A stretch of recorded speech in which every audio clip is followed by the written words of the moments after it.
Welcome back to Boring History for Sleep, where we explore the mundane details of the past to help you drift peacefully into slumber.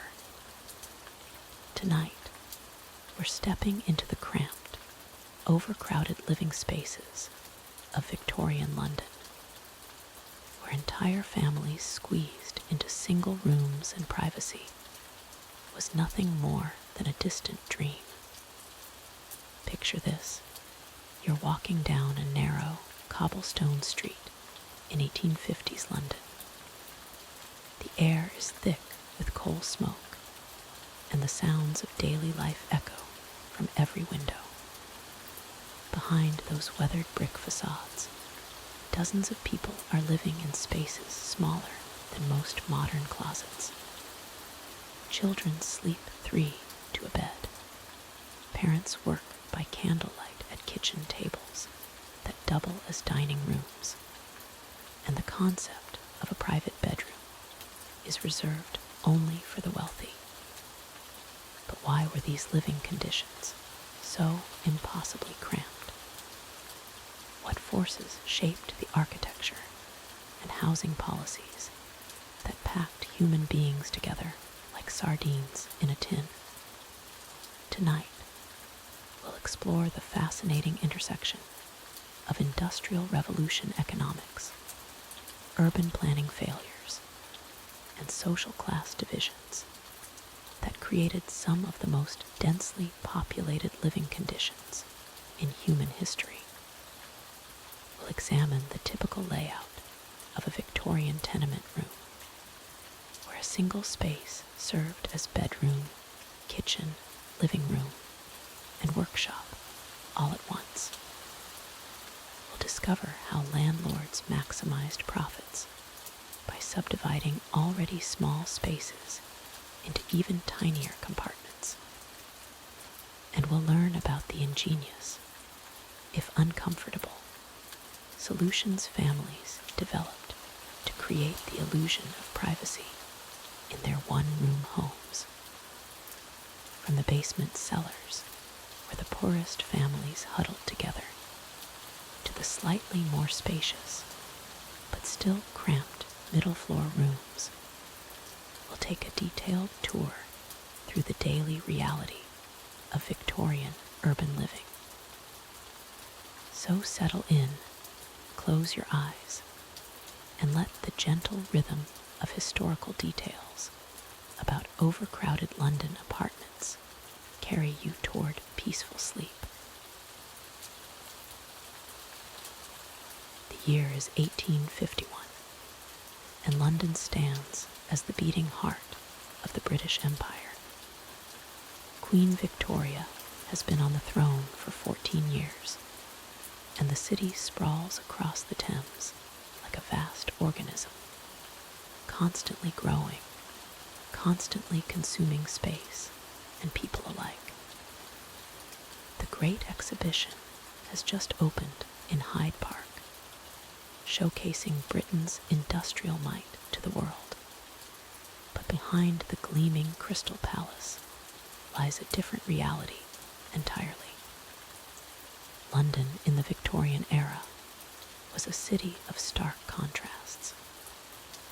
While the wealthy districts of Belgravia and Mayfair boasted elegant Georgian terraces with their pristine white facades and wrought iron balconies, the working-class neighborhoods told a completely different story. The East End, in particular, had become a maze of narrow streets, cramped courtyards, and towering tenement buildings that seemed to lean into each other as if seeking support. The population explosion had been unprecedented. In 1801, London housed just over 1 million people. By 1851, that number had swelled to nearly 2.5 million souls. By the end of Victoria's reign in 1901, over 6 million people would call London home. This wasn't gradual growth. It was an avalanche of humanity flooding into a city whose infrastructure had been designed for a fraction of that number. The Industrial Revolution had created a magnetic pull that drew people from across Britain and beyond. Rural workers, displaced by agricultural mechanization, arrived daily at London's railway stations with little more than the clothes on their backs and hope in their hearts. Irish immigrants, fleeing poverty and famine, crowded into whatever accommodation they could find. Jewish refugees from Eastern European pogroms added to the mix, creating a melting pot of languages, cultures, and desperate needs.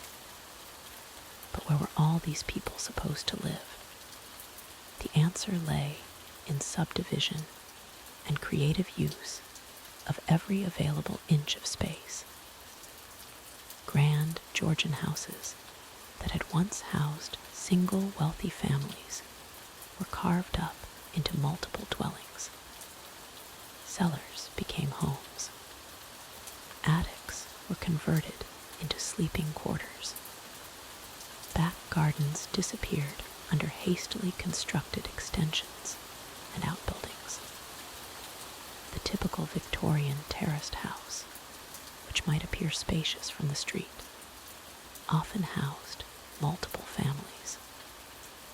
A 4-story building could easily accommodate 8 to 10 families, with each family allocated perhaps 1 or 2 rooms at most. Privacy became a luxury that simply didn't exist for the working classes. Families of 6 or 7 people might share a single room that served as bedroom, kitchen, and living space combined. The architecture itself contributed to the cramped conditions. Victorian builders, working within tight budgets and even tighter deadlines, constructed narrow houses with small rooms and low ceilings. The typical terraced house might be only 12 to 15 feet wide, with rooms barely large enough to accommodate essential furniture. Staircases were steep and narrow, maximizing living space at the expense of comfort and safety. Water supply presented another challenge that affected living arrangements. Most working-class homes lacked indoor plumbing. Water had to be collected from communal standpipes or pumps, often located in shared courtyards. This meant that multiple families would gather around these water sources throughout the day, creating bottlenecks and social tensions. The absence of running water also meant that cooking, cleaning, and personal hygiene all had to be managed within the confines of already cramped living spaces. Sanitation was perhaps the most pressing issue of all. Without proper sewage systems, human waste was collected in shared outdoor privies, small wooden structures that served entire buildings or even multiple buildings. These facilities were often located in the center of courtyards, surrounded by the windows and doors of dozens of families. The smell, particularly during London's warm summer months, was overwhelming and inescapable. The lack of adequate sanitation created a vicious cycle. Poor sanitation led to disease outbreaks, particularly cholera and typhoid, which in turn led to overcrowding in the remaining healthy buildings as people fled contaminated areas. This pattern repeated itself throughout the 19th century, with each epidemic creating new waves of displacement and overcrowding. Lighting added another layer of complexity to Victorian living conditions. before the widespread adoption of gas lighting, most working-class homes relied on candles or oil lamps for illumination. These provided minimal light and posed constant fire hazards in buildings constructed primarily of wood and filled with combustible materials like straw mattresses and wooden furniture. The fear of fire was ever present, and with good reason. London's narrow streets and closely packed buildings meant that fires could spread rapidly through entire neighborhoods. The economic reality of Victorian London made these cramped conditions inevitable for most residents. A typical working-class family might spend 60 to 70% of their income on rent alone. This left little room for choosing better accommodations, even if they were available. Landlords, recognizing the desperate need for housing, could charge premium prices for substandard conditions. A single room in a shared house might cost as much as a comfortable cottage in the countryside. But the countryside offered no employment opportunities. Child mortality rates in these cramped conditions were staggering. In the poorest districts of London, nearly half of all children died before reaching their 5th birthday. Disease spread rapidly in overcrowded conditions, and malnutrition was common when families had to choose between paying rent and buying adequate food. Children often shared beds with siblings and sometimes with parents, contributing to the spread of infectious diseases and limiting the quality of sleep for everyone in the household. The social implications of these living conditions extended far beyond mere discomfort. Privacy, which we consider a basic human need today, was virtually non-existent.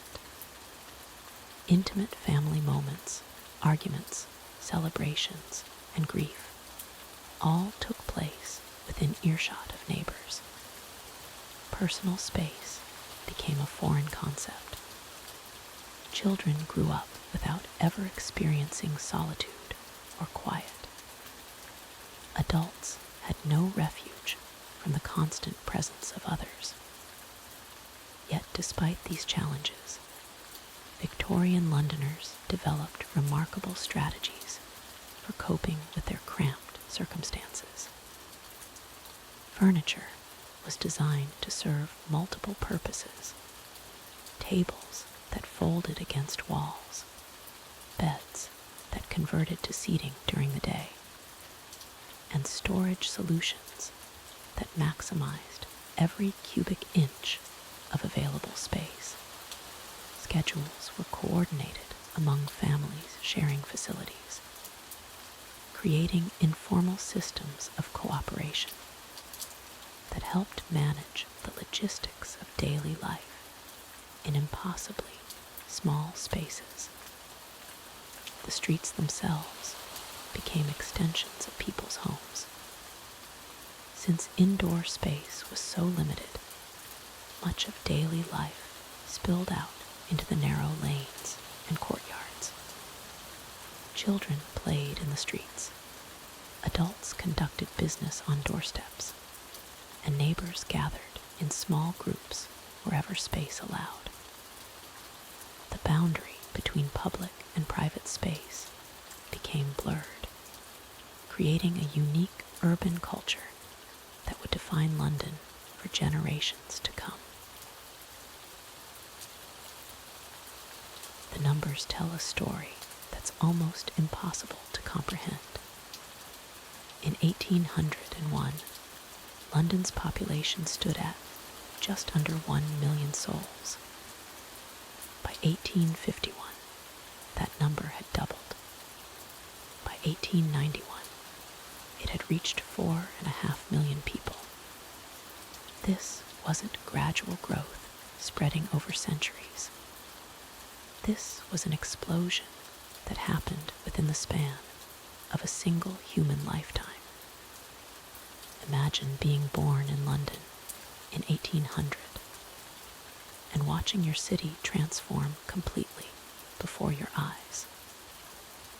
The quiet streets of your childhood would become bustling thoroughfares. The fields where you once played would disappear beneath rows of hastily constructed houses. The familiar faces of your neighborhood would be replaced by strangers arriving daily from every corner of Britain and beyond. The Industrial Revolution acted like a massive magnet, drawing people from rural areas into the city. Factories needed workers. Mills needed operators. The expanding railway system needed laborers. Construction projects needed builders. The growing middle class needed servants.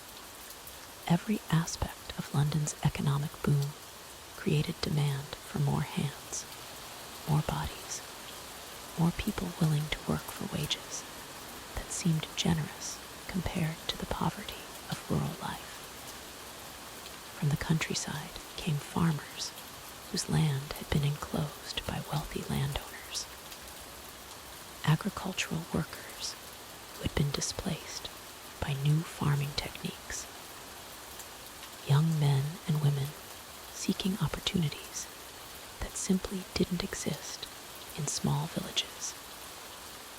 They arrived with little more than the clothes on their backs and hope in their hearts, not knowing that London's housing supply was completely unprepared for their arrival.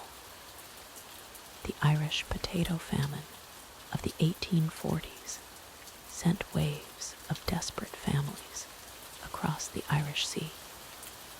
They crowded into the cheapest accommodations they could find, often sharing single rooms with multiple families. These weren't temporary arrangements. Many of these families would remain in overcrowded conditions for years, sometimes decades, as they struggled to establish themselves in their new home. From Scotland came Highlanders displaced by the clearances, where traditional clan lands were converted to sheep farming. These proud people, accustomed to the wide, open spaces of the Highlands, found themselves squeezed into London's narrowest alleys and darkest basements. The contrast between their former lives and their new reality was stark and often heartbreaking. But it wasn't just the British Isles contributing to London's population boom.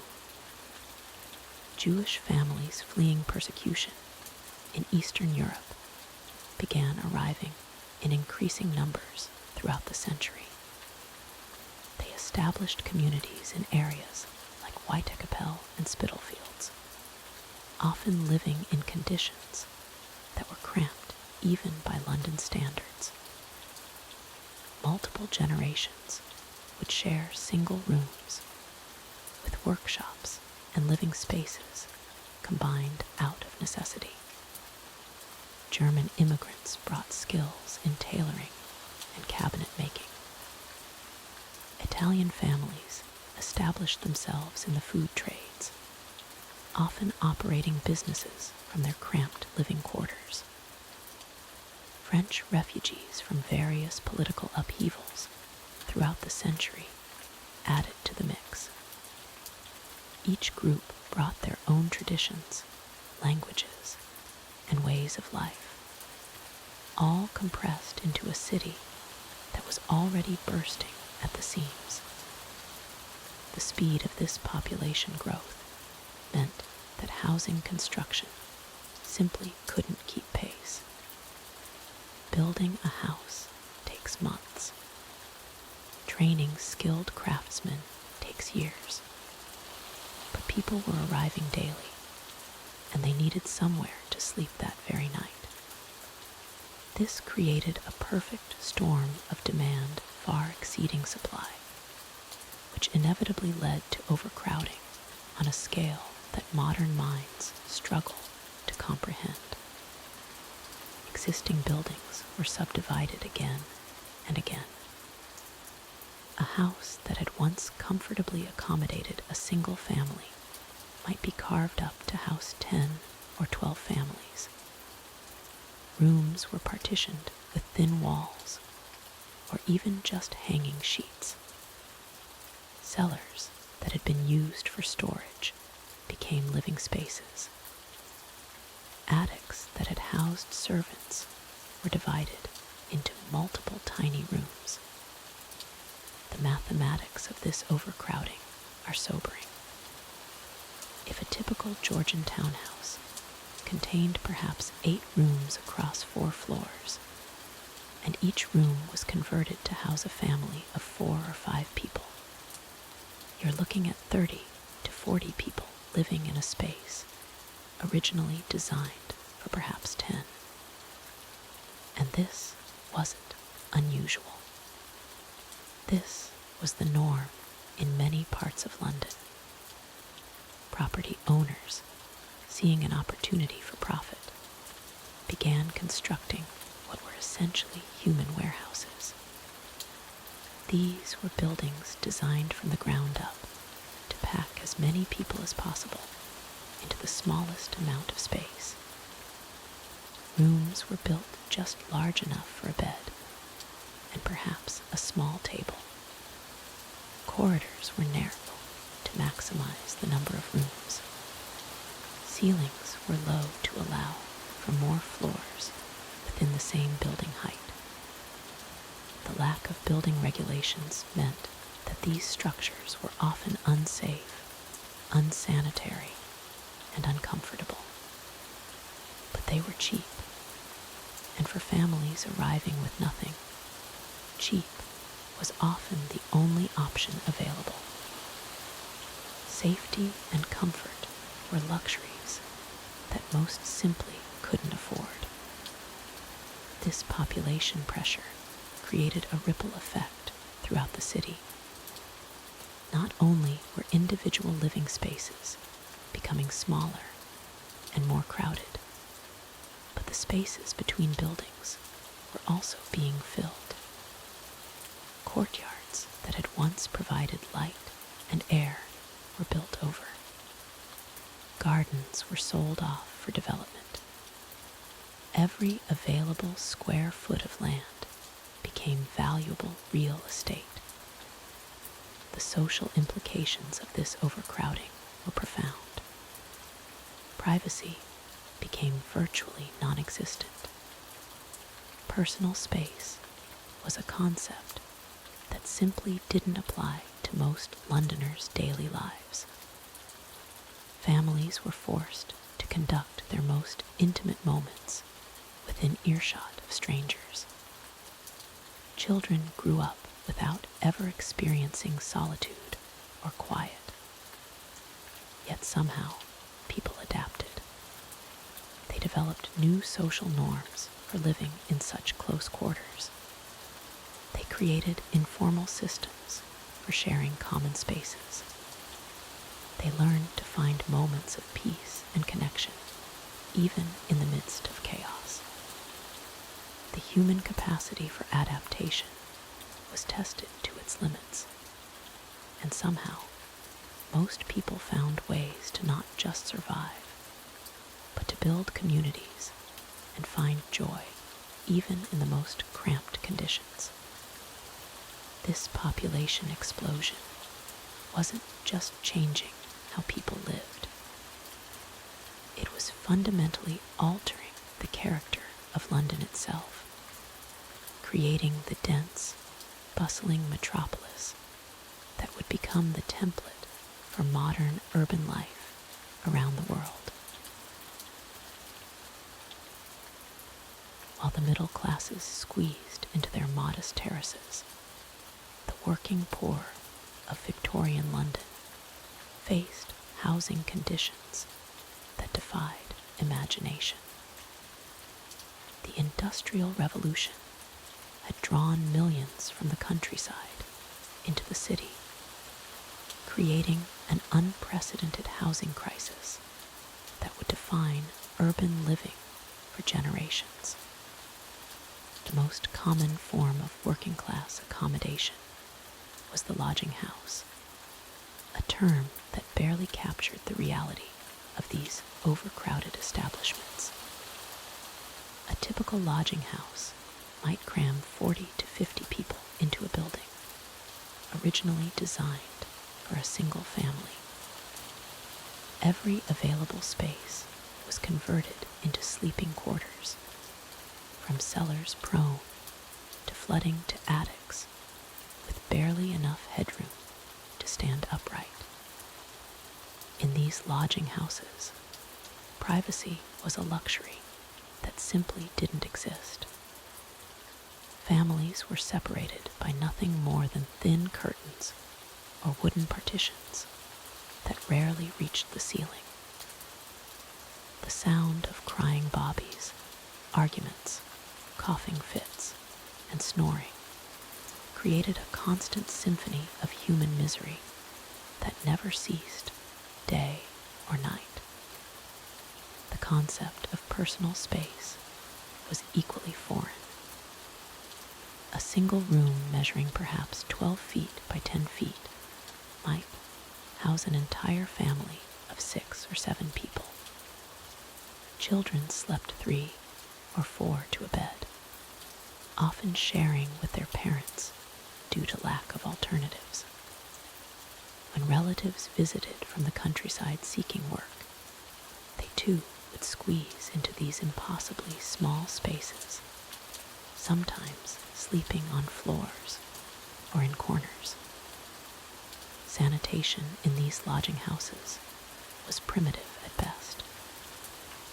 A single privy in the backyard might serve 30 or 40 residents, creating queues that stretched through the building during busy morning hours. These outdoor toilets were rarely cleaned and often overflowed during heavy rains, creating health hazards that spread disease throughout the cramped quarters. Water access was equally challenging. Most lodging houses relied on a single communal tap, often located in the basement or backyard. Residents would queue with buckets and jugs, waiting their turn to collect water for drinking, cooking, and washing. During winter months, these taps frequently froze, leaving entire buildings without running water for days at a time. The economic reality behind these conditions was stark. Working-class families typically spent between 1/3 and 1/2 of their income on rent alone. A docker earning 15 shillings per week might pay 6 shillings for a single room, leaving precious little for food, clothing, and other necessities. This economic pressure forced families to accept whatever accommodation they could afford, regardless of conditions. Subletting became a common survival strategy. Families who managed to rent a room would often sublet portions of their space to other families or single workers. A corner of a room might be rented to a night shift worker who slept during the day, while the main occupants used the space in the evening. This practice, while economically necessary, further reduced the already minimal living space available to each family. The physical structure of these buildings reflected their hastily converted nature. Original Georgian and early Victorian houses were subdivided with the cheapest possible materials. Thin wooden partitions created rooms with no natural light or ventilation. Staircases, originally designed for single-family use, became communal highways where dozens of people passed daily, wearing down the wood and creating safety hazards. Cooking facilities were virtually non-existent in most lodging houses. Families might share a single stove or fireplace among 10 or 15 households. Meal preparation became a carefully choreographed dance of timing and negotiation. Many families survived on cold foods or items that could be prepared quickly, as extended cooking times were simply not practical in shared spaces.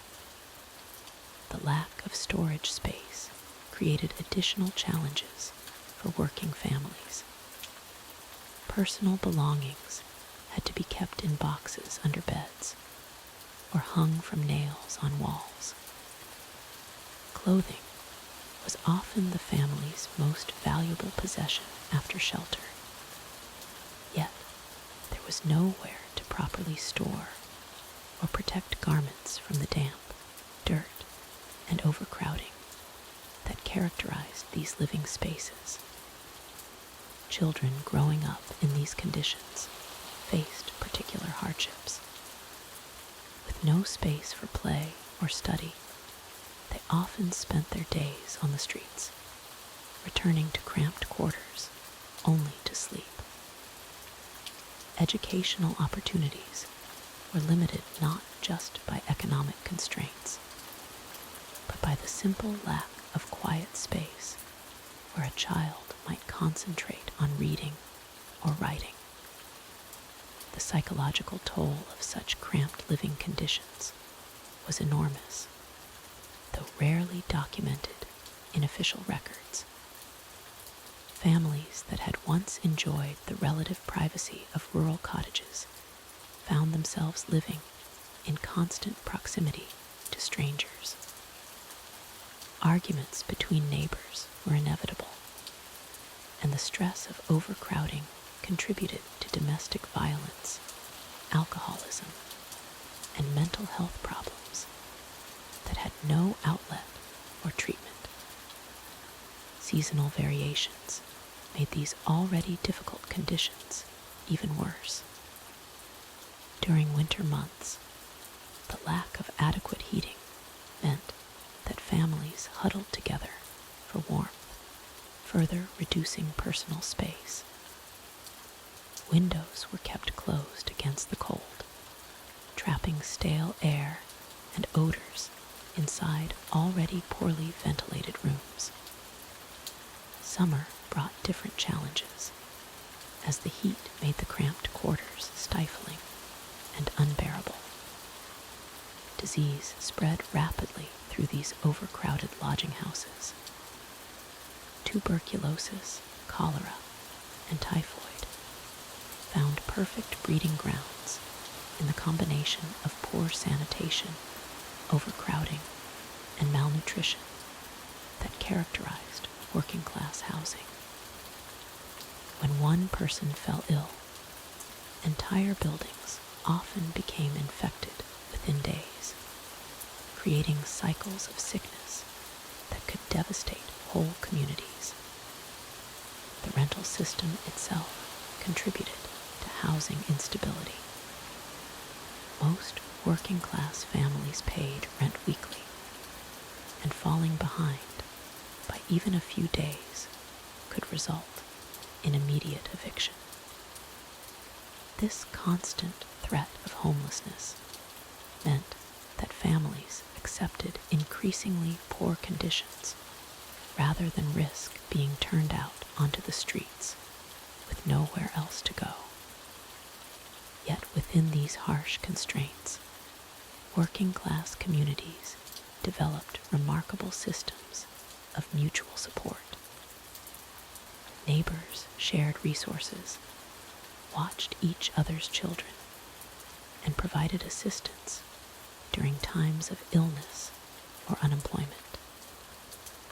The very proximity that created so many problems also fostered bonds of solidarity that helped families survive the worst aspects of urban poverty.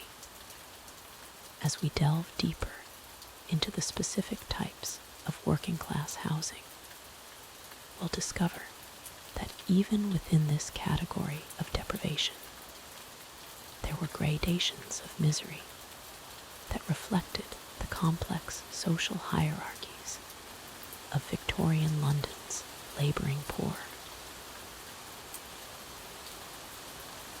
The construction methods used for working-class housing reflected the urgent need for speed and profit over quality. Builders employed what was known as the jerry-building technique, a term that originated from the flimsy construction methods that prioritized rapid completion. These houses were built with the thinnest possible walls, often just 4 inches thick, using inferior bricks that were poorly fired and prone to crumbling. The mortar used was frequently adulterated with sand and ash to reduce costs, creating joints that would deteriorate within years rather than decades.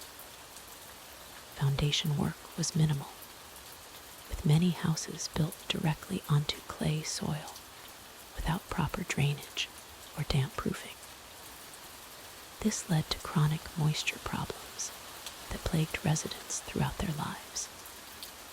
The floors were typically bare earth covered with thin wooden planks, creating cold, damp surfaces that harbored bacteria and vermin. Windows were small and few, partly to avoid the window tax that had been in effect until 1851, but also to reduce construction costs.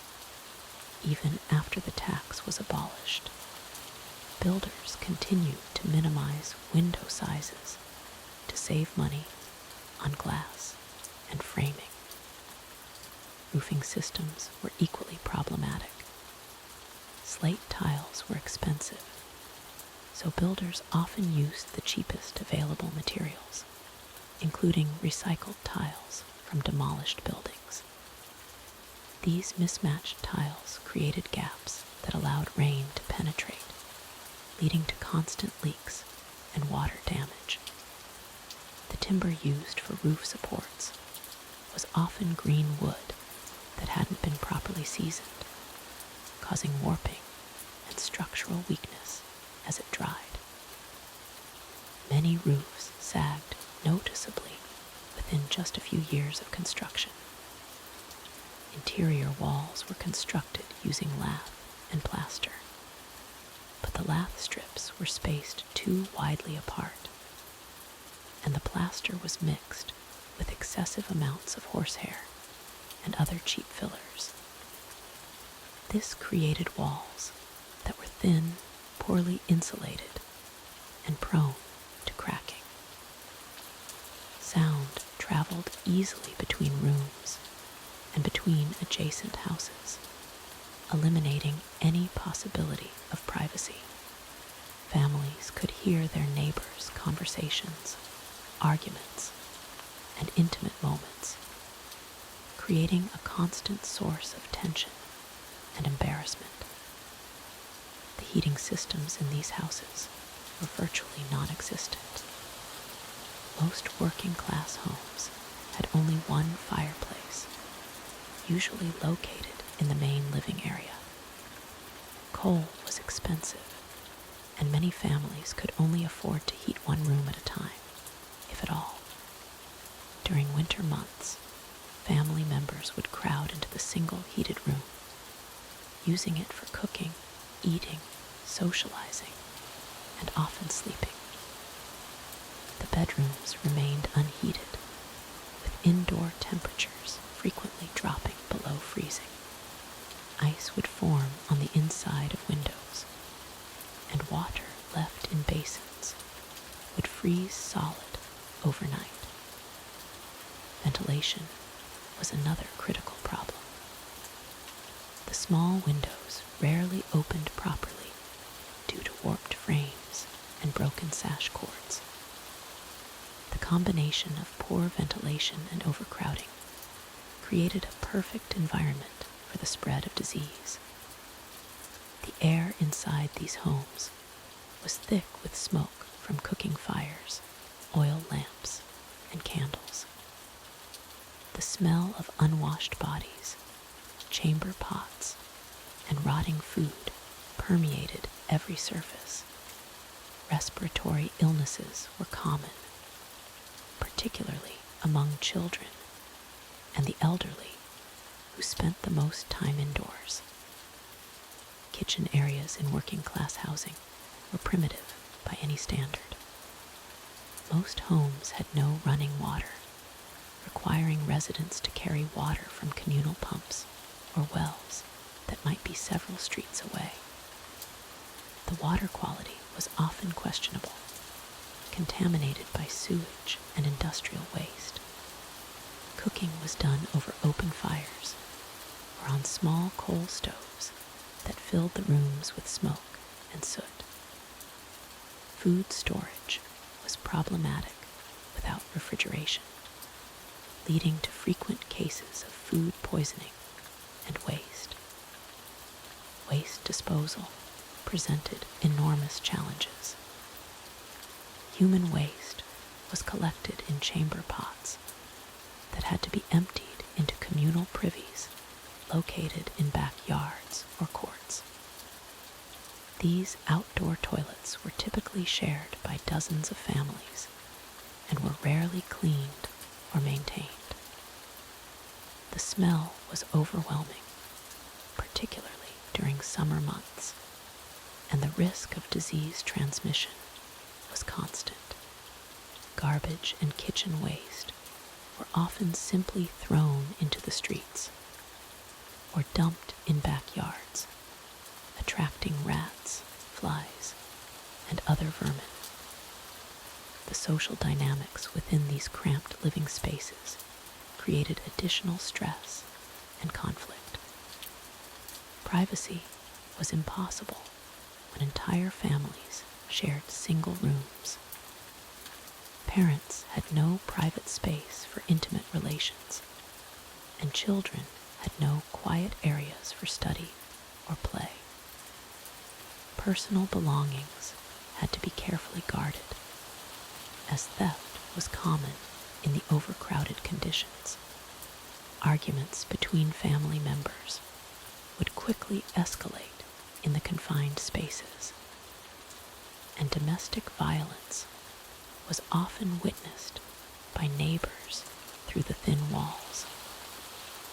Children growing up in these conditions faced particular hardships. They had no space to play safely, no quiet areas for learning, and were constantly exposed to adult conversations and activities that were inappropriate for their age.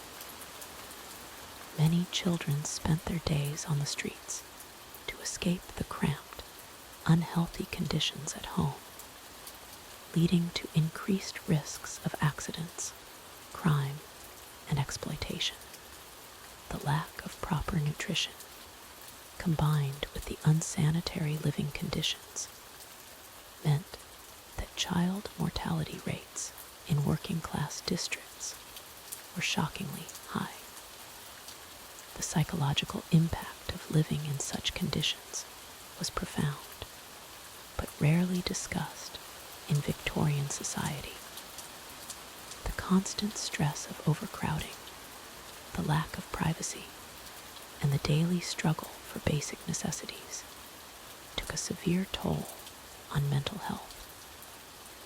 Depression, anxiety, and what we would now recognize as post-traumatic stress were common, though these conditions were not understood or treated at the time. Many residents turned to alcohol as an escape, creating additional problems within families and communities. Despite these harsh conditions, working-class families developed remarkable strategies for survival and maintaining dignity. They created informal networks of mutual support, sharing resources and helping each other through crises. Women organized cleaning schedules for communal areas and established rules for shared facilities. Children learned to be resourceful and independent from an early age.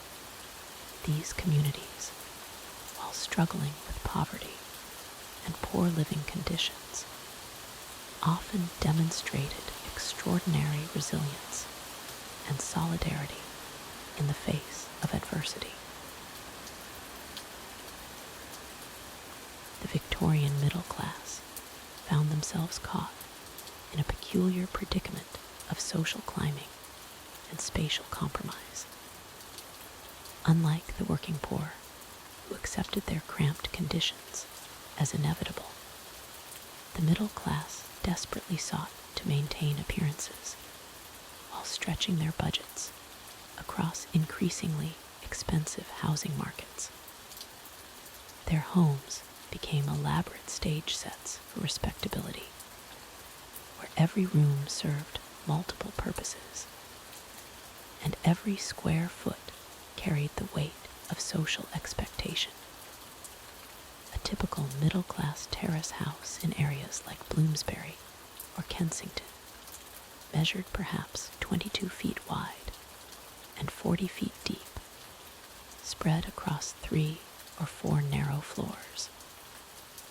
The ground floor housed the formal parlor, a room that existed primarily for show, furnished with the family's finest pieces, and used only when receiving guests of suitable social standing.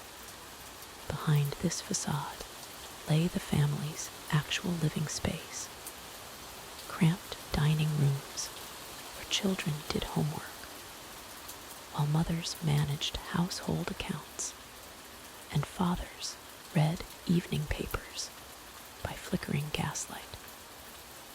Kitchen occupied the basement level, a perpetually damp realm where servants, if the family could afford them, prepared meals over coal ranges that filled the air with smoke and soot.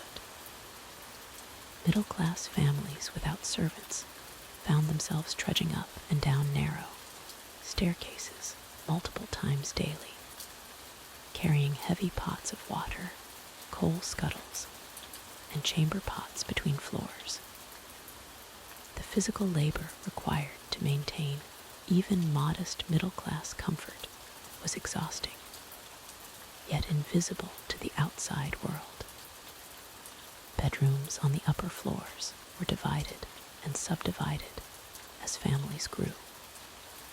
Parents occupied the front bedroom, positioned to overlook the street and maintain surveillance of neighborhood activities. Children shared back bedrooms, often sleeping 2 or 3 to a bed regardless of age or gender. Privacy became a luxury few could afford, with thin walls transmitting every conversation, argument, and intimate moment throughout the narrow house structure. Middle-class obsession with propriety created additional spatial challenges. Separate entrances for family and servants, when possible, meant sacrificing precious square footage to maintain social distinctions. Parlor maids required their own sleeping quarters, usually tiny attic rooms with sloped ceilings barely tall enough for standing. The family's need to demonstrate their ability to employ domestic help often meant accommodating servants in spaces that would have been better used for family members. Storage presented constant difficulties in these vertically oriented homes. Middle-class families accumulated possessions as symbols of their status, fine china sets, multiple changes of clothing for different social occasions, books to demonstrate education and refinement. Yet, their narrow houses provided minimal storage space. Wardrobes crowded bedrooms, making movement difficult. Cellars filled with coal left little room for preserving food or storing household supplies. The dining room served multiple functions throughout the day. Breakfast, lunch, and dinner required different table settings and arrangements. Between meals, the space transformed into a study where children practiced piano lessons, fathers conducted business correspondence, and mothers received afternoon callers for tea. The constant rearrangement of furniture and table settings became a choreographed dance performed daily by household members. Eating these tall, narrow houses proved both expensive and ineffective. Coal fires in individual rooms created dangerous drafts and uneven temperatures. Families gathered in whichever room currently had a fire, abandoning other spaces to bitter cold during winter months. Children did their lessons wrapped in blankets, and parents postponed bathing until warmer weather made the unheated bathroom bearable. The middle-class bathroom, when it existed, occupied a converted closet or landing space, barely large enough for a single person. Families scheduled bathing times carefully, with hot water heated in the kitchen and carried upstairs in heavy jugs. The weekly bath became a major household production, requiring coordination and considerable physical effort from every family member. Social entertaining in these cramped quarters required creative solutions. Dinner parties meant borrowing chairs from bedrooms and cramming guests around extended dining tables. Drawing room gatherings involved careful choreography to accommodate multiple conversations in spaces designed for smaller groups. The pressure to maintain social connections while managing spatial limitations created constant stress for middle-class hostesses. Children's play spaces were virtually non-existent in these narrow houses. Nurseries, when they existed, doubled as storage rooms and sewing spaces. Children played in bedrooms, on staircases, or in tiny back gardens barely large enough for hanging laundry.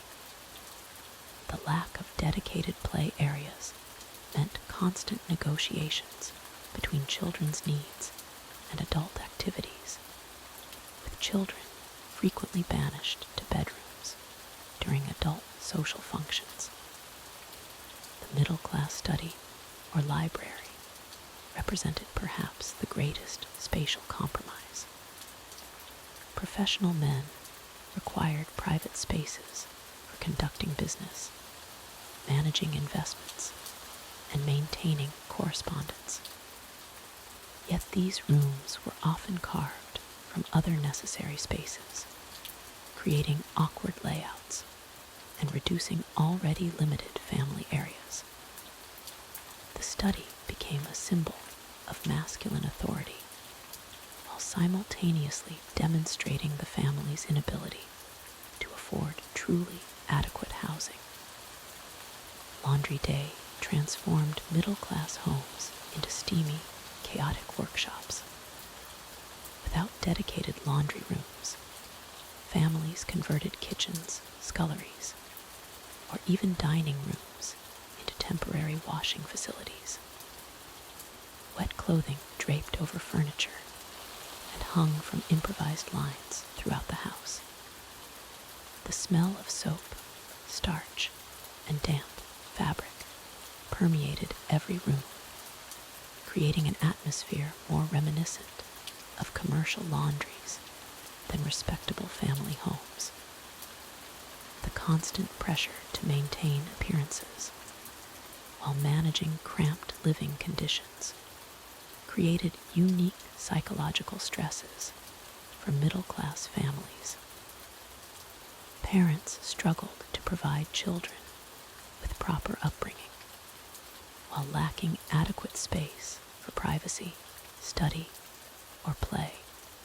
The gap between social expectations and spatial reality created ongoing tension that permeated daily family life, turning homes into stages where every family member performed their assigned role in the elaborate theater of Victorian respectability. While the working classes struggled in cramped tenements, Victorian London's upper classes inhabited an entirely different world of spacious elegance and carefully orchestrated domestic arrangements that reflected their elevated social position. The wealthy resided in grand townhouses across prestigious neighborhoods like Belgravia, Mayfair, and Kensington, where wide tree-lined streets and garden squares provided breathing room that seemed almost luxurious compared to the congested working-class districts just miles away. These impressive Georgian and early Victorian townhouses typically rose 4 or 5 stories above street level, with additional basement levels housing the extensive service areas required to maintain such elaborate households in proper Victorian fashion. The ground floor featured the formal reception rooms where the family entertained guests and conducted their social obligations, including the drawing room, dining room, and often a library or morning room for quieter pursuits. Above, the first floor contained the principal bedrooms and dressing rooms, while the upper floors housed additional family bedrooms, guest chambers, and the day and night nurseries where children spent most of their carefully supervised time. Below stairs, the basement levels contained the kitchen, scullery, servants' hall, wine cellar, and storage rooms, creating a complete parallel world where the domestic staff lived and worked largely invisible to the family above. The servants' quarters, typically located in the attic rooms under the eaves, provided small but private spaces for the household staff, though these rooms were often cramped despite the overall spaciousness of the house. A typical upper-class household might employ anywhere from 6 to 20 servants, depending on the family's wealth and social aspirations, each with specific duties and carefully defined territories within the domestic hierarchy. The butler, as head of the male servants, oversaw the front of house operations, while the housekeeper managed the female staff and maintained the family's private quarters with military precision and attention to detail. Cook ruled the kitchen domain with absolute authority, planning elaborate meals that could involve multiple courses and require hours of preparation. often working with kitchen maids and scullery maids who handled the more menial tasks. Ladies' maids and valets provided personal service to the family members, managing their clothing, helping with dressing, and maintaining their appearance according to the exacting standards of Victorian society and fashion. Housemaids cleaned and maintained the numerous rooms, lighting fires, dusting furniture, and ensuring that every surface gleamed with the polish and care expected in a respectable upper-class home. The nursery staff, including nannies and nursemaids, cared for the children in their dedicated quarters, following strict routines of education, exercise, and moral instruction that prepared them for their future roles in society. These grand houses featured modern conveniences that were unimaginable to the working classes, including gas lighting throughout, water closets on multiple floors, and elaborate bell systems that allowed family members to summon servants instantly. The dining rooms could accommodate dinner parties for 20 or more guests, with sideboards displaying the family's finest china, crystal, and silver, all polished to perfection by the household staff. Drawing rooms served as the social heart of the home, furnished with expensive carpets, silk wallpapers, and carefully arranged furniture that created intimate conversation areas while displaying the family's wealth and refined taste. Libraries contained extensive collections of leather-bound books, comfortable reading chairs, and writing desks, where correspondence and business affairs were conducted in quiet dignity away from the household's daily activities. The master bedroom suites included separate dressing rooms with built-in wardrobes, washing stands with running water, and private sitting areas where the lady of the house could receive her personal maid or conduct private correspondence. Gardens and courtyards provided outdoor space for recreation and fresh air, often featuring elaborate landscaping, conservatories filled with exotic plants, and private areas where the family could enjoy nature without leaving their property. Despite this apparent luxury, even upper-class homes followed strict spatial hierarchies that governed who could access which areas, and when, creating invisible boundaries that maintained social order within the domestic sphere.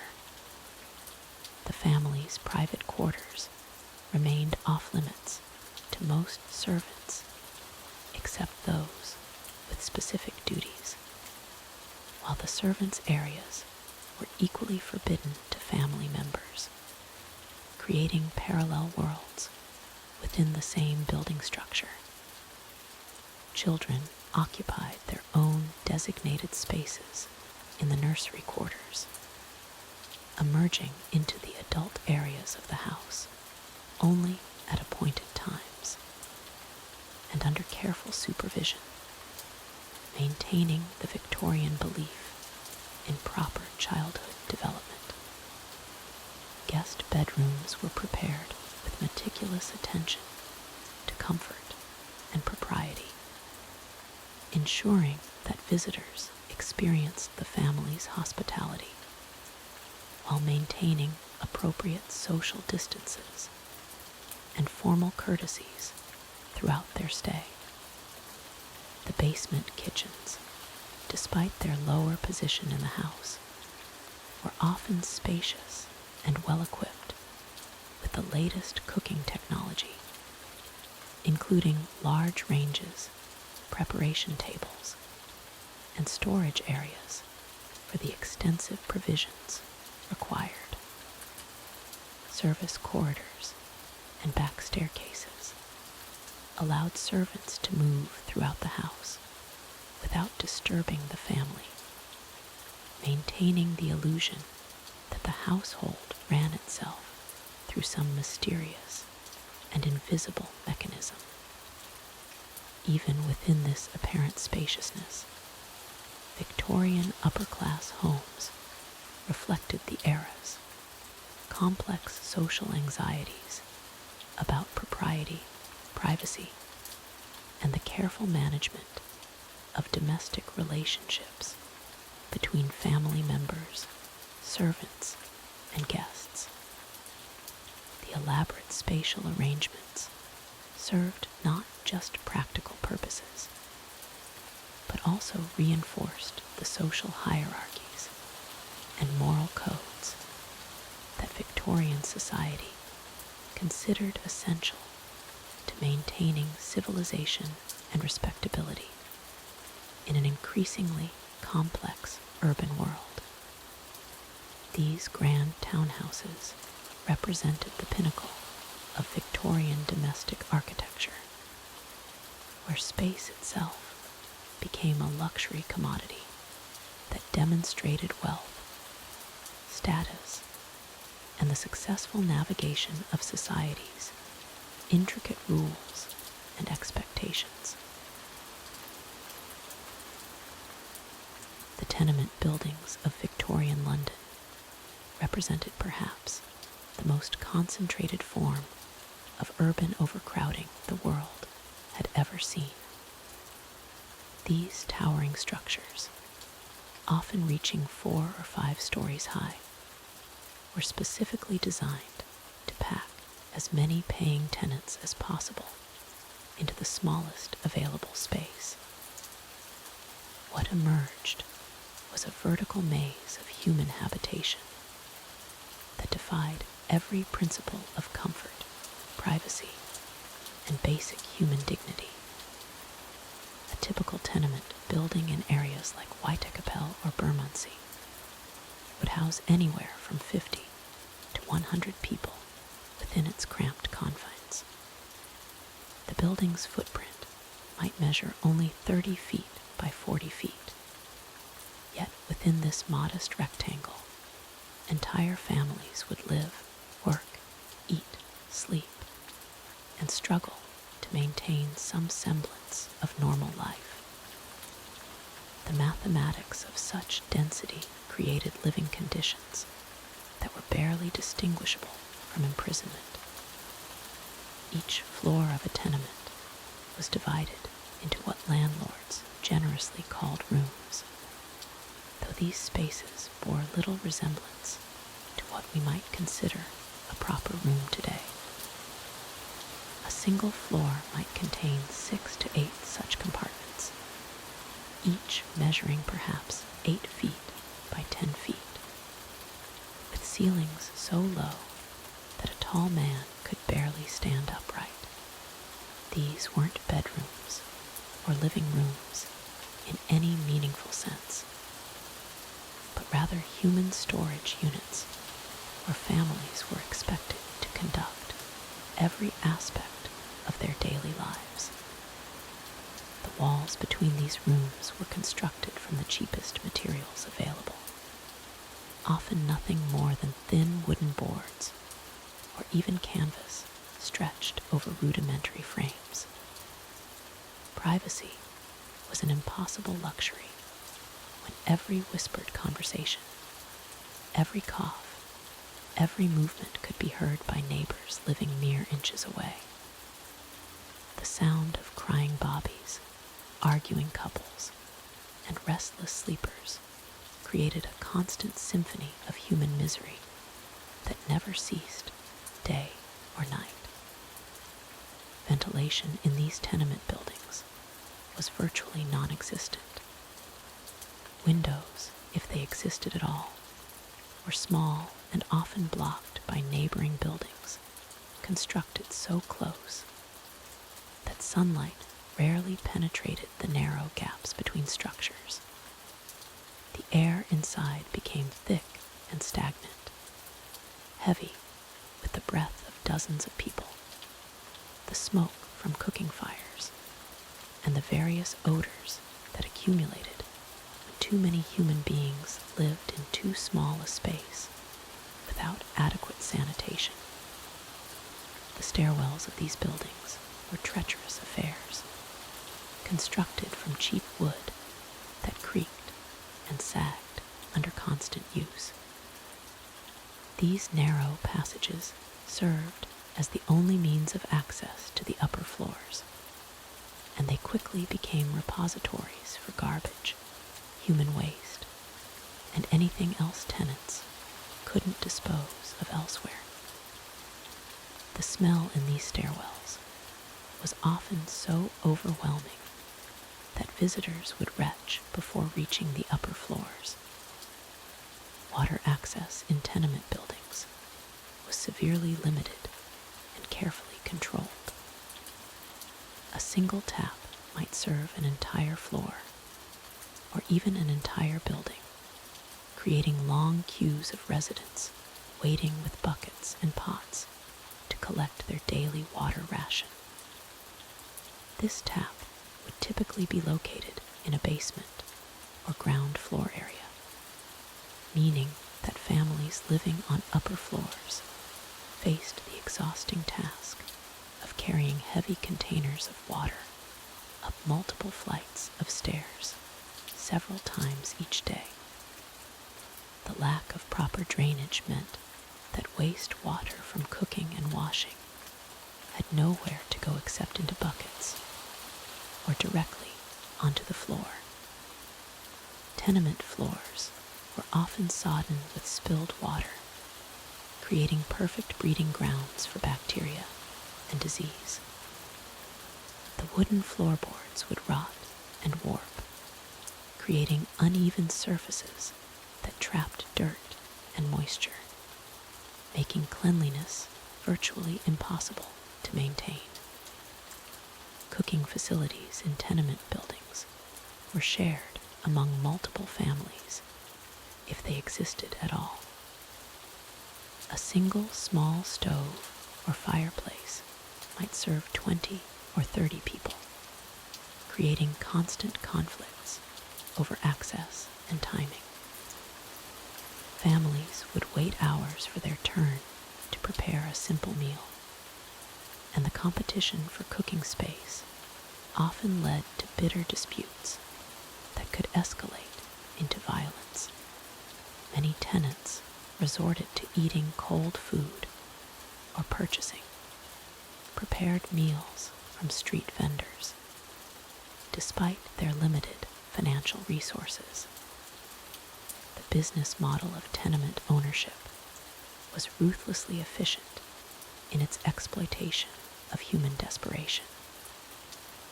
Landlords, often wealthy individuals who lived in comfortable homes far from these overcrowded districts, viewed their tenement properties purely as income-generating investments.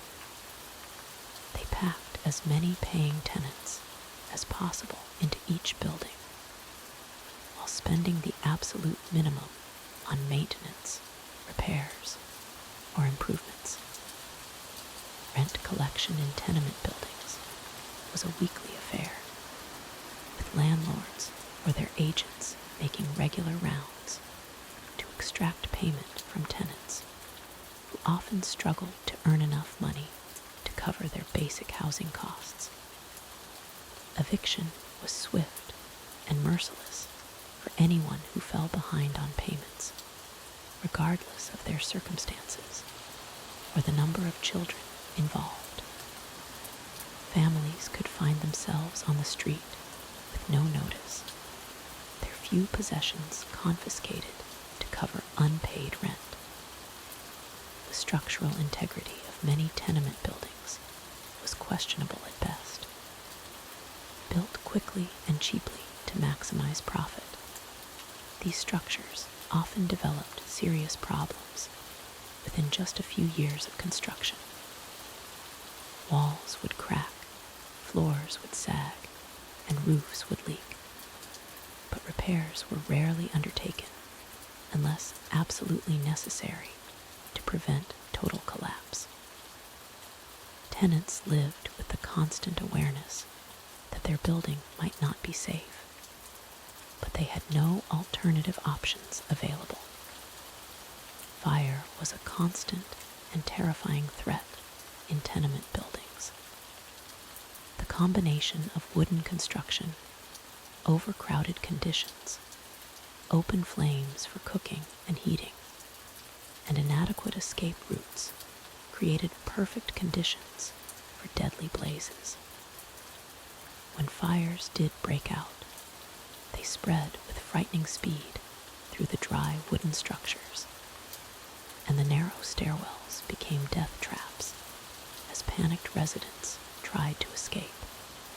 Many tenement fires resulted in multiple casualties, particularly among children and elderly residents who couldn't move quickly enough to reach safety. Disease spread through tenement buildings with devastating efficiency. The combination of overcrowding, poor ventilation, inadequate sanitation, and malnutrition created ideal conditions for cholera, typhoid, tuberculosis, and other infectious diseases. When one person became ill, it was almost inevitable that the infection would spread to their immediate neighbors, and from there, throughout the entire building. Entire families would be wiped out by diseases that might have been contained in less crowded living conditions. Children growing up in tenement buildings faced particular hardships that would affect them for their entire lives. They had no space to play, no quiet areas for rest or study, and no escape from the constant stress and chaos of overcrowded adult life. Many children never experienced privacy, fresh air, or natural sunlight during their formative years. The psychological impact of such an environment was profound and lasting, creating generations of adults who had never known what normal living conditions might feel like. The tenement buildings of Victorian London represented the ultimate expression of housing as a commodity rather than a human right, where profit took absolute precedence over human welfare and dignity. For those who couldn't afford even the cheapest tenement rooms, Victorian London offered another option, the lodging house. These establishments represented the absolute bottom rung of the housing ladder, where a few pence could secure you a bed for the night. Though comfort and privacy were luxuries you'd have to abandon at the door. A typical lodging house occupied a converted residential building, its original purpose long forgotten as profit-driven landlords subdivided every available space. What had once been elegant Georgian townhouses now served as dormitories for the city's most desperate residents. The transformation was both practical and heartbreaking. Grand staircases led not to drawing rooms, but to cramped sleeping quarters where dozens of strangers shared the most intimate aspects of their daily existence. Upon entering a lodging house, visitors were immediately struck by the overwhelming sensory assault. The air hung thick with the accumulated breath of countless occupants, mixed with the acrid smoke from cheap tobacco and the ever-present smell of unwashed bodies. Cooking odors from the communal kitchen, usually boiled cabbage, stale bread, and whatever scraps residents could afford, created a permanent aromatic backdrop that seemed to seep into the very walls. The sleeping arrangements in these establishments defied modern concepts of personal space.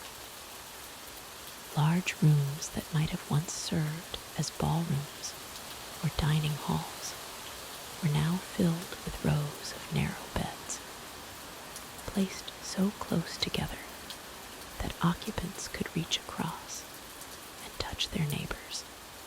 Privacy was achieved only by hanging thin curtains or sheets between beds, creating the illusion of separation, while doing nothing to muffle the constant symphony of snores, coughs, and whispered conversations that continued throughout the night. The beds themselves were basic affairs, iron frames supporting thin mattresses stuffed with straw or horsehair that had seen better days. Bedding was provided by the house, though its cleanliness was questionable at best. Sheets were changed infrequently, and blankets carried the accumulated warmth and scents of previous occupants. Many lodgers chose to sleep fully clothed, both for warmth and from a reluctance to undress in such public circumstances. Payment was strictly enforced on a nightly basis.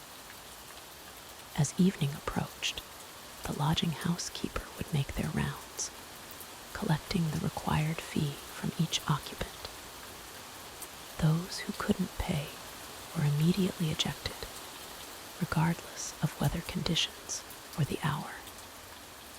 This harsh policy meant that many residents lived in constant anxiety, knowing that a single day without income could mean a night spent on the streets.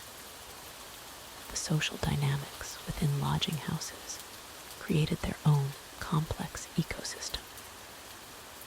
Long-term residents developed informal hierarchies, with those who had secured steady employment or more favorable bed locations, wielding subtle influence over newer arrivals. Friendships formed out of necessity, as people shared resources, information about work opportunities, and the basic human need for companionship in otherwise isolating circumstances.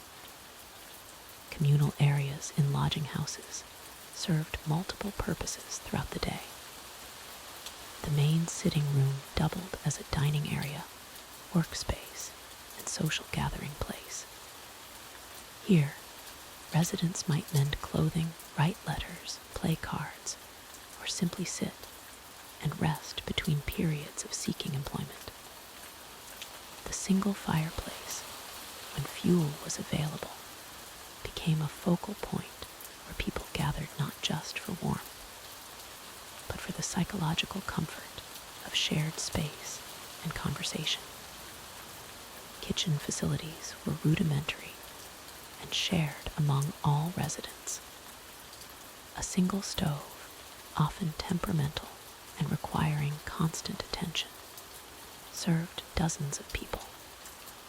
Cooking times were negotiated and sometimes disputed, leading to tension when someone's meal preparation ran longer than expected.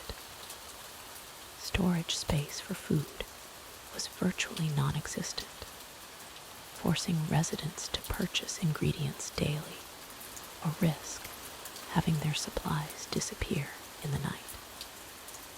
Personal belongings in lodging houses required constant vigilance. With no secure storage and dozens of desperate people sharing close quarters, theft was an ever-present concern. Residents developed creative strategies for protecting their few possessions, sewing money into clothing, sleeping with valuables clutched close to their bodies, or forming alliances with trusted neighbors who would watch each other's belongings during necessary absences. The bathroom facilities in these establishments were perhaps the most challenging aspect of lodging house life. A single privy in the backyard served the entire building, creating long queues during peak hours and contributing to the overall unsanitary conditions. Washing facilities consisted of a communal pump and basin, where residents took turns performing their daily ablutions under the watchful eyes of their neighbors. Despite these harsh conditions, lodging houses served a crucial function in Victorian London's housing ecosystem. They provided a safety net for those who had lost their homes, offered temporary accommodation for people seeking work in the city, and gave recent immigrants a foothold in their new country. Many residents used lodging houses as stepping stones, saving money while searching for better employment and more permanent housing arrangements. The clientele of lodging houses represented a cross-section of London's struggling population. Seasonal workers who came to the city during busy periods, elderly people whose families could no longer support them, young people who had left rural areas seeking opportunity, and those who had fallen on hard times due to illness, unemployment, or personal misfortune. Each person carried their own story of how they had arrived at this particular point in their housing journey. Children in lodging houses faced particularly difficult circumstances. While some establishments refused to accommodate families, others allowed children to stay with their parents in the general sleeping areas. These young residents were exposed to adult conversations and behaviors that would have been carefully shielded from them in more conventional living situations. Their education was often interrupted or abandoned entirely, as survival took precedence over learning. The lodging house system, while providing basic shelter, also trapped many residents in cycles of poverty. The daily payment requirement made it difficult to save money for better accommodation, and the lack of privacy and security made it challenging to maintain the appearance and stability necessary for securing better employment. Many people found themselves living in lodging houses for months or even years, unable to accumulate the resources needed to escape to better circumstances. As we consider the lodging houses of Victorian London, we see how economic desperation could strip away the basic human dignities that we often take for granted. These establishments reveal the harsh realities faced by those at the bottom of the social ladder, where even the most basic shelter came with compromises that would be unthinkable in our modern context. The cramped living conditions of Victorian London created a perfect storm for disease and death. In these overcrowded spaces, basic sanitation became nearly impossible to maintain, turning homes into breeding grounds for illness that would claim thousands of lives each year. water supply in these cramped quarters was often contaminated from the start. Many tenements relied on a single communal pump that might serve hundreds of residents. This pump frequently drew from wells that had been contaminated by nearby cesspits or industrial waste. The water that families used for drinking, cooking, and washing carried with it the seeds of cholera, typhoid, and dysentery. Inside the cramped rooms themselves, families had no choice but to store this questionable water in whatever containers they could find. Old buckets, cracked jugs, and makeshift vessels sat in corners, gathering dust and breeding bacteria. With no refrigeration and limited storage space, water would sit stagnant for days, becoming increasingly dangerous with each passing hour.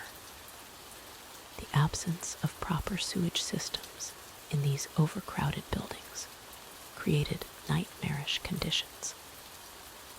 Most tenements had no indoor plumbing whatsoever. Instead, residents relied on shared outdoor privies that might serve dozens of families.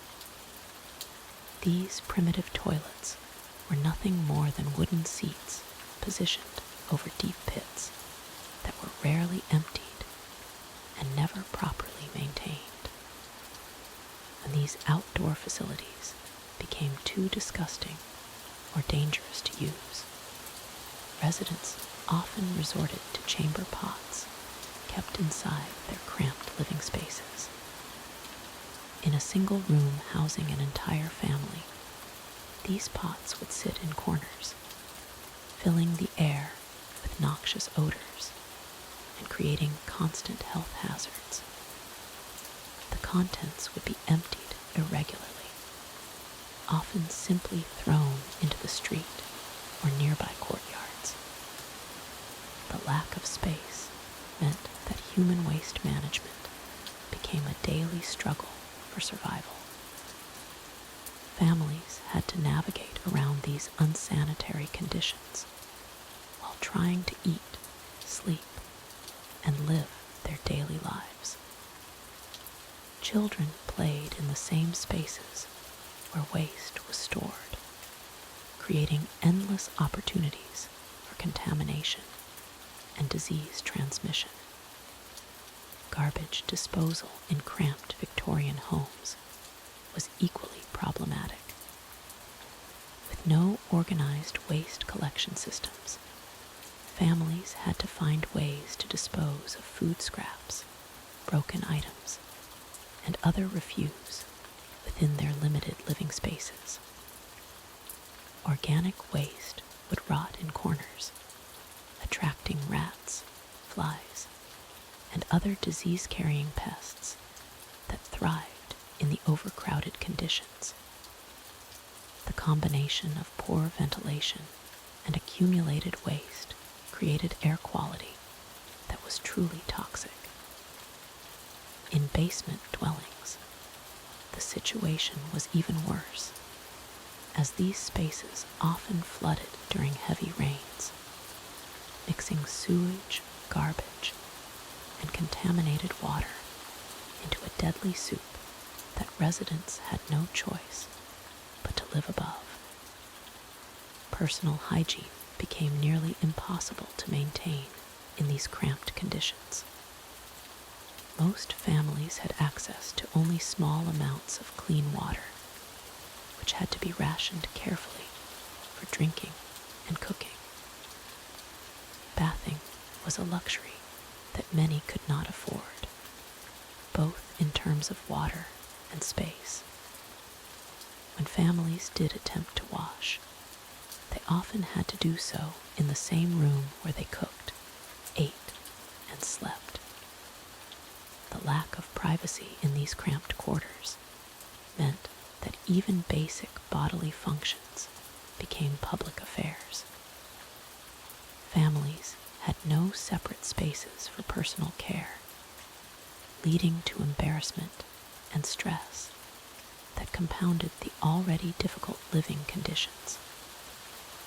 Children grew up without understanding basic hygiene principles, simply because there was no space or resources to practice them. Disease spread rapidly through these overcrowded buildings, like wildfire through dry grass.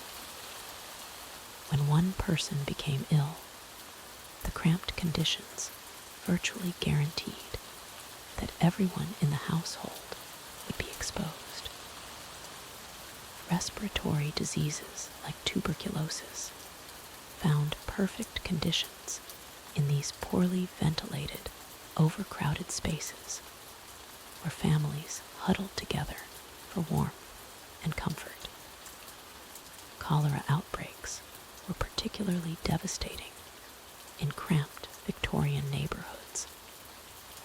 The disease spread through contaminated water, and poor sanitation could wipe out entire families within days.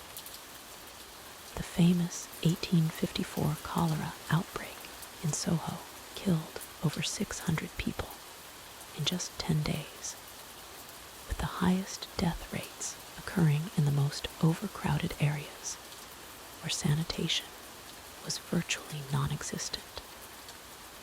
Typhoid fever thrived in these conditions as well, spreading through contaminated food and water that families had no choice but to consume. The disease caused high fevers, severe headaches, and often death, particularly among children and elderly residents who were already weakened by malnutrition and stress from their living conditions.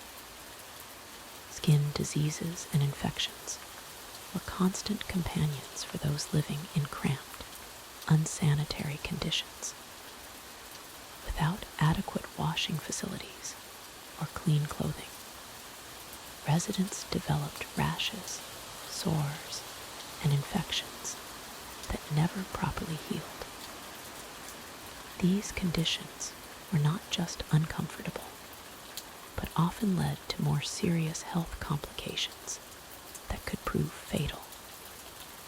The psychological impact of living in such unsanitary, cramped conditions cannot be understated. Families lived in constant fear of disease, never knowing when the next outbreak might claim their loved ones. The stress of maintaining any semblance of cleanliness in impossible conditions wore down residents both physically and mentally. Children born into these cramped, unsanitary environments faced particularly grim prospects. Their developing immune systems were constantly under attack from the various diseases and contaminants that surrounded them. Many never lived to see their 5th birthday, victims of conditions that were entirely preventable with proper sanitation and adequate living space. The mortality rates in these overcrowded areas were staggering. In some of the worst slums, life expectancy was less than half that of wealthy neighborhoods just miles away. The cramped conditions didn't just make life uncomfortable. They made survival itself a daily struggle against overwhelming odds. Despite these horrific conditions, families had little choice but to endure them. The economic realities of Victorian London meant that even these cramped, unsanitary spaces represented the best housing that many working families could afford. They lived each day knowing that their homes were slowly killing them, but with nowhere else to go. As we drift toward sleep, we can appreciate the basic sanitation and health standards we often take for granted today. The hot showers, clean water, and private bathrooms that seem so ordinary were luxuries beyond imagination for those cramped Victorian families who faced each day with courage in conditions that tested the very limits of human endurance. As the Victorian era progressed, the appalling conditions of London's cramped housing could no longer be ignored.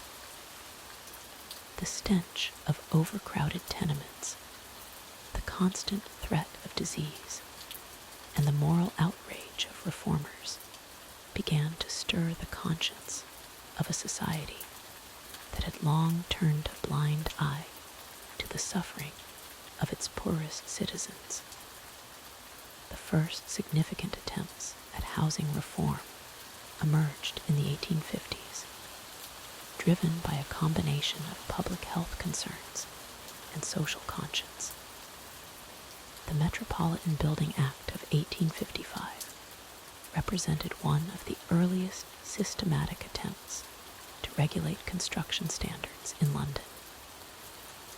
This legislation established minimum requirements for room heights, ventilation, and structural integrity, though enforcement remained patchy and inconsistent.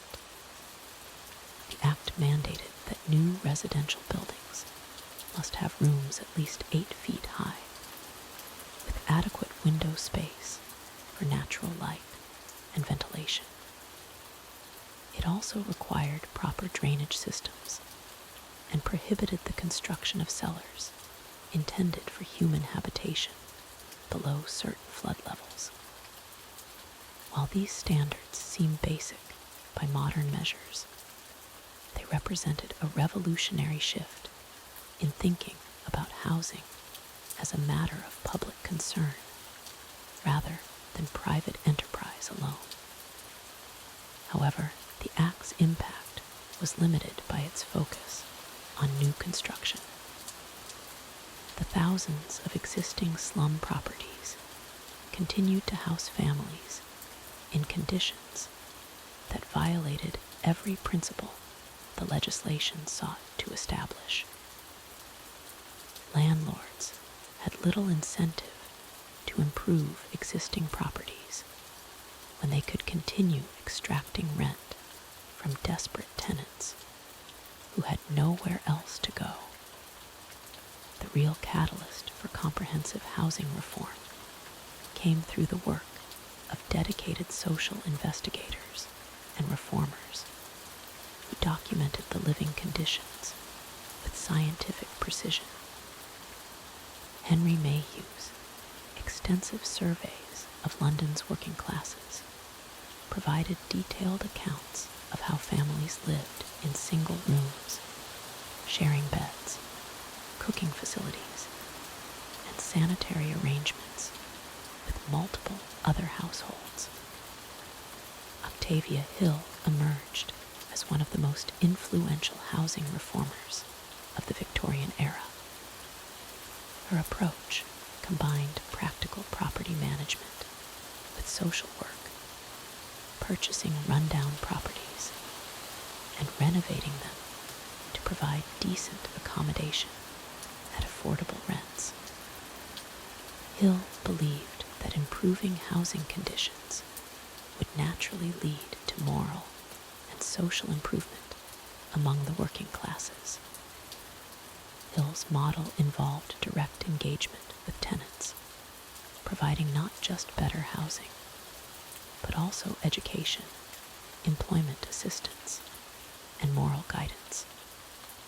She trained a network of female housing managers who would visit properties regularly, collect rents personally, and maintain close relationships with tenant families. This hands-on approach proved remarkably effective in transforming both the physical conditions and social dynamics of working-class housing. The success of Hill's initiatives demonstrated that decent housing for the poor could be both socially beneficial and financially viable. Her properties maintained occupancy rates above 90%, while generating modest profits that funded further improvements and expansion. This practical demonstration helped convince skeptical investors and policymakers that housing reform was not merely charitable idealism, but sound economic policy. Parliamentary investigations throughout the 1860s and 70s continued to expose the extent of London's housing crisis. The Royal Commission on the Housing of the Working Classes, established in 1884, conducted the most comprehensive survey of living conditions ever undertaken. Their findings shocked even seasoned social reformers, with detailed documentation of families living in conditions that violated basic human dignity. The Commission's report described tenement buildings where 20 or more families shared single water taps and toilet facilities. They documented cases of entire families living in spaces smaller than modern walk-in closets, with no privacy, no storage, and no separation between sleeping, cooking, and living areas. The report's clinical language could not disguise the human tragedy of children growing up in environments that stunted both physical and intellectual development. These investigations led to the Housing of the Working Classes Act of 1890, which gave local authorities unprecedented powers to demolish unsafe buildings, construct replacement housing, and regulate rental properties. The act represented a fundamental shift in government philosophy, acknowledging that housing was too important to be left entirely to market forces. Local authorities gained the power to purchase land compulsorily for housing development, to borrow money for construction projects, and to set minimum standards for all residential properties within their jurisdiction. They could order the demolition of buildings deemed unfit for human habitation and require landlords to make necessary improvements or face prosecution. The London County Council, established in 1889, became the primary vehicle for implementing these new housing powers. The council embarked on an ambitious program of slum clearance and replacement housing construction that would transform entire neighborhoods over the following decades. Their first major project, the Boundary Estate in Bethnal Green, replaced one of London's most notorious slum areas with modern apartment blocks designed specifically for working-class families. The Boundary Estate represented a revolutionary approach to public housing design. Instead of the cramped, poorly ventilated tenements that had characterized working-class housing, the new buildings featured spacious apartments with separate bedrooms, proper kitchens, and private toilet facilities. Wide courtyards provided light and air circulation, while communal facilities included laundries, meeting rooms, and recreational spaces. Each apartment in the Boundary Estate contained at least 2 rooms, with larger units providing 3 or 4 rooms for bigger families. Every unit had its own sink with running water, gas connections for cooking and lighting, and access to shared toilet facilities on each floor. The contrast with previous housing conditions was so dramatic that many residents initially felt overwhelmed by the luxury of their new accommodations. The success of the Boundary estate encouraged similar projects across London.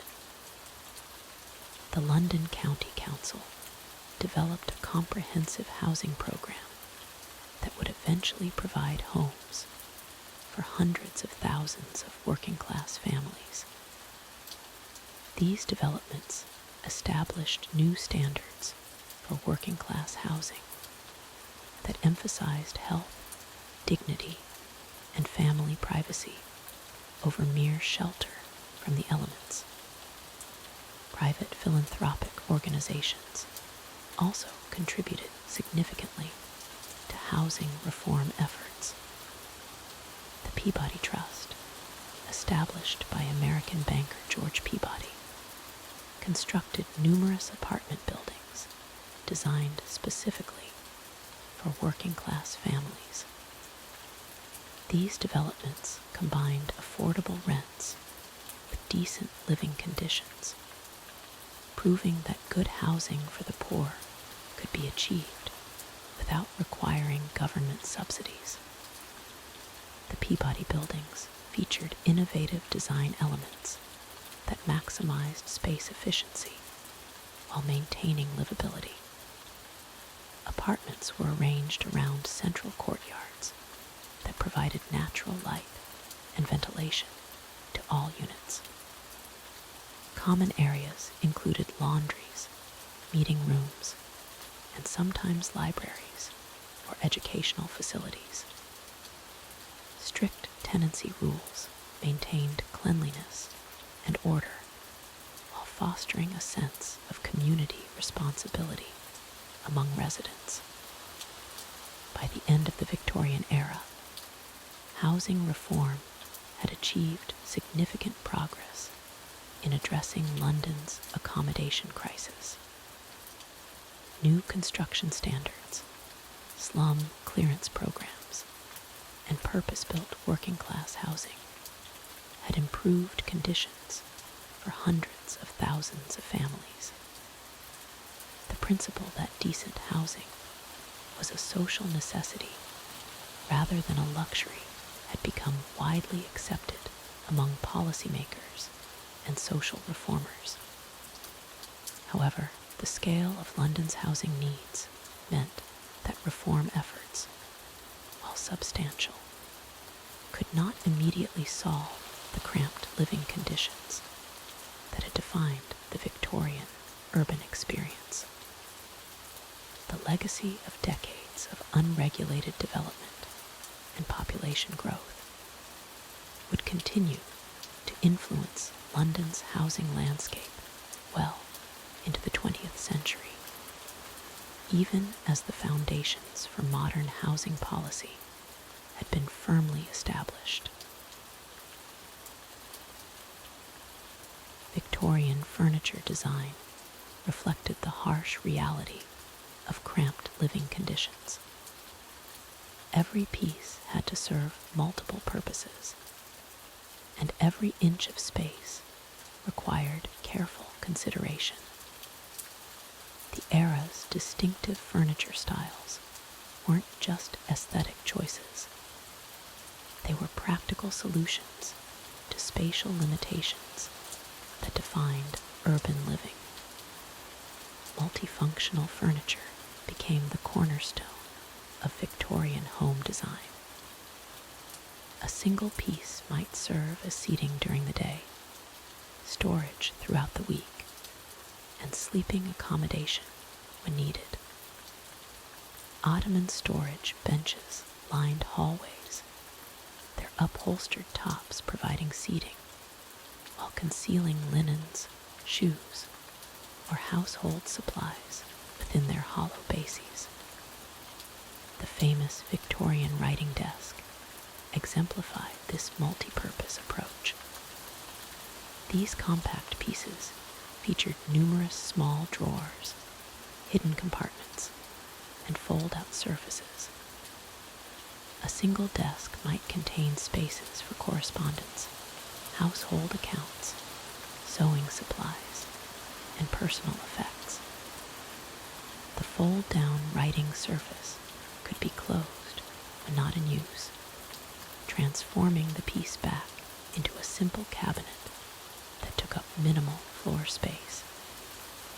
Dining tables presented particular challenges in cramped quarters. The drop-leaf table became a Victorian staple, with hinged sections that could be folded down when not needed.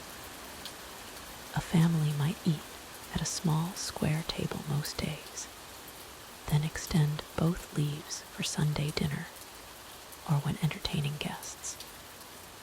Some tables featured multiple leaves and complex folding mechanisms that could transform a compact side table into seating for 8 people.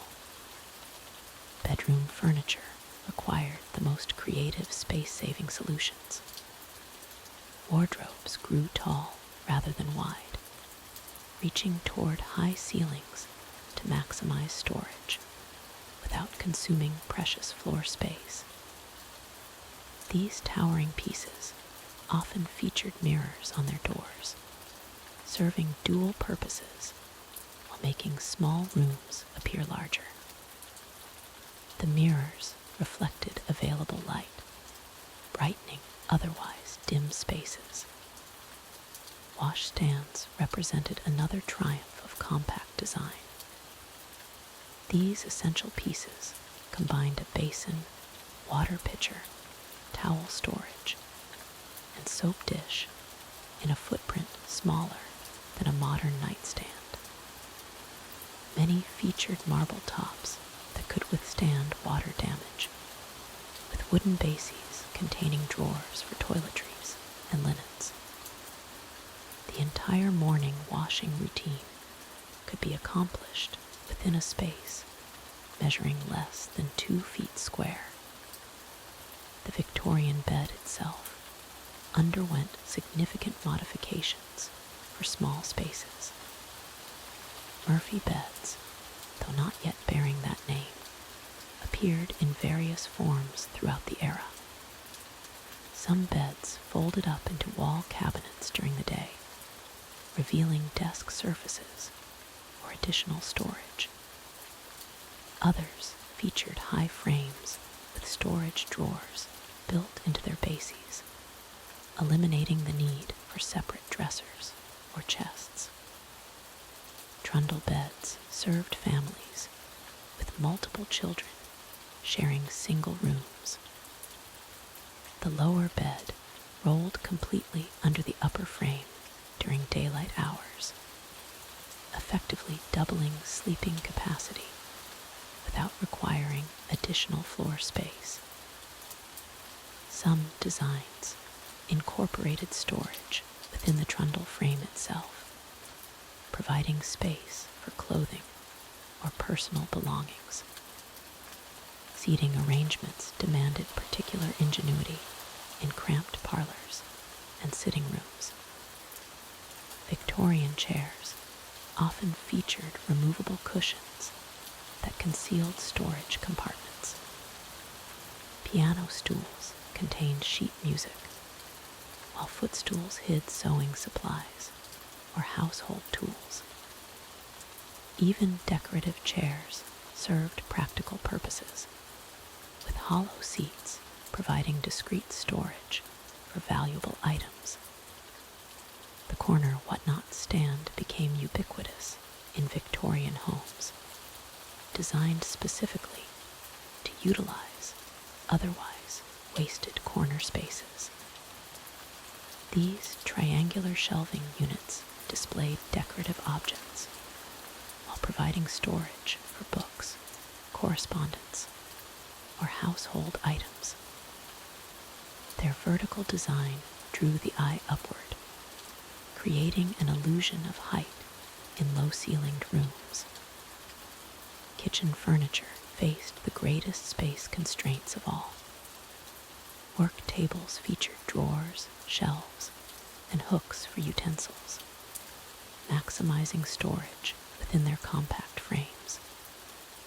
Many included fold-out surfaces that could be extended for food preparation, then tucked away to maintain clear walking paths. Spice racks, knife blocks, and utensil holders were built directly into table designs rather than occupying separate counter space.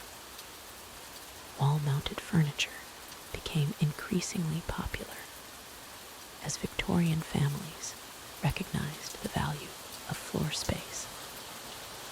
Fold-down desks attached directly to walls, providing writing surfaces when needed, while folding flat against the wall when not in use.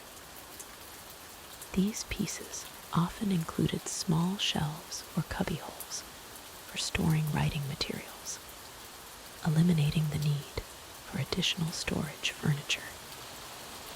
The Victorian era saw the development of modular furniture systems, though they weren't called that at the time. Bookshelf units could be stacked and rearranged as needed. Storage boxes were designed to fit together like puzzle pieces, maximizing space efficiency while providing flexible organization options. These systems allowed families to adapt their furniture arrangements as their needs changed. Furniture placement became an art form in cramped Victorian homes. Pieces were arranged to create the illusion of separate rooms within single spaces. A strategically placed bookshelf might divide a parlor from a dining area, while a tall plant stand could create privacy between sleeping areas. Every arrangement served both practical and psychological purposes. The concept of built-in furniture gained popularity during the later Victorian period. Window seats incorporated storage beneath their cushioned tops, while built-in cupboards made use of awkward alcoves and spaces under staircases. These permanent installations maximized every available cubic inch while creating the appearance of more spacious, well-appointed homes. Lighting furniture required special consideration in an era before electric illumination. Candle stands and oil lamp tables needed stable bases to prevent fires, but they also had to be easily moved to provide light where needed. Many featured weighted bases and protective shades, with built-in storage for extra candles or lamp oil. The Victorian approach to furniture and space utilization created lasting innovations that continue to influence design today. Their necessity-driven creativity produced solutions that were both beautiful and functional, proving that spatial constraints could inspire rather than limit good design. These cramped conditions forced an efficiency of living that modern minimalism often attempts to recreate, though the Victorians had no choice in the matter. As we examine these ingenious furniture solutions, we see how Victorian families transformed limitation into opportunity, creating homes that maximized both function and comfort within the smallest possible spaces. Their legacy reminds us that thoughtful design can make any space livable, no matter how constrained. The cramped living conditions of Victorian London didn't simply vanish with the turn of the century. Their influence echoes through British housing policy, urban planning, and social consciousness even today. The lessons learned from those overcrowded tenements and subdivided Georgian houses shaped an entire nation's approach to housing reform and public health. The Housing of the Working Classes Act of 1890 marked a turning point, but its implementation was gradual and often inadequate. Local authorities gained powers to condemn unfit housing and build council homes, yet the scale of the problem meant that change came slowly. Many families continued living in single rooms well into the early 20th century, their daily routines still dictated by the constraints of space that had defined Victorian urban life. The Garden City movement, pioneered by Ebenezer Howard, emerged as a direct response to Victorian overcrowding. Howard's vision of planned communities with adequate green space and proper sanitation represented everything that Victorian slums were not. These new towns, with their wide streets and individual gardens, stood in stark contrast to the narrow courts and shared yards of industrial London. The influence extended beyond Britain's borders. Urban planners across the world studied London's housing crisis as a cautionary tale. Cities in America, Australia, and continental Europe implemented building codes and zoning laws specifically designed to prevent the kind of subdivision and overcrowding that had characterized Victorian London. The phrase London's slums became synonymous with urban planning failure. Even today, traces of Victorian housing patterns remain visible across London. Walk through areas like Whitechapel, Bethnal Green, or Southwark, and you'll find buildings that once housed multiple families in single rooms now converted into modern apartments. The narrow staircases, small windows, and compact room layouts still bear witness to their cramped origins. The psychological impact of overcrowding became a subject of serious academic study.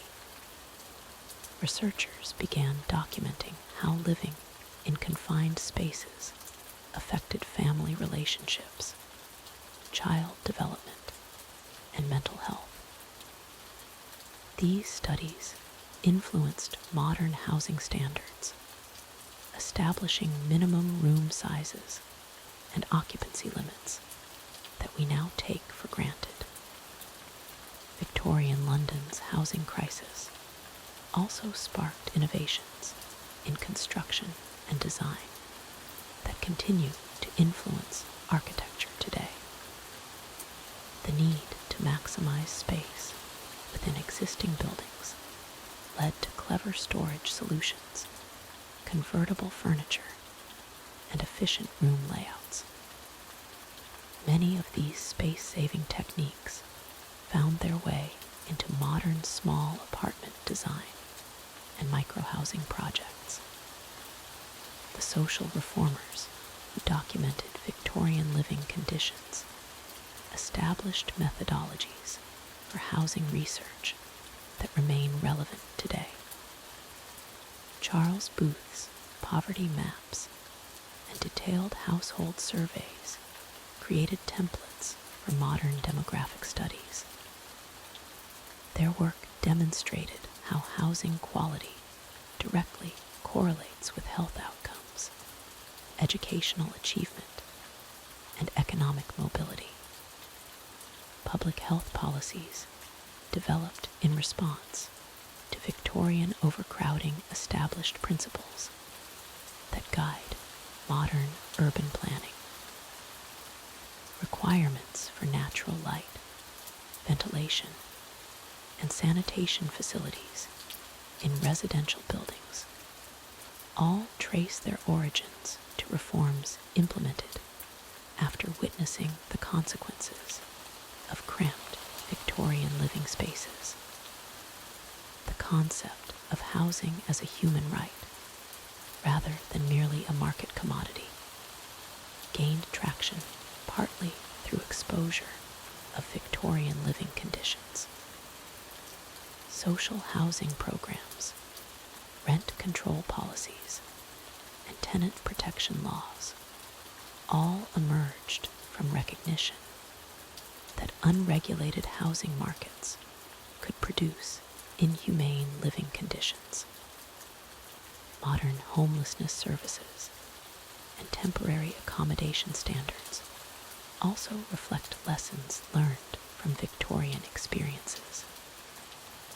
The understanding that overcrowded, unsafe housing can be worse than no housing at all influenced policies requiring minimum standards for emergency shelters and transitional housing.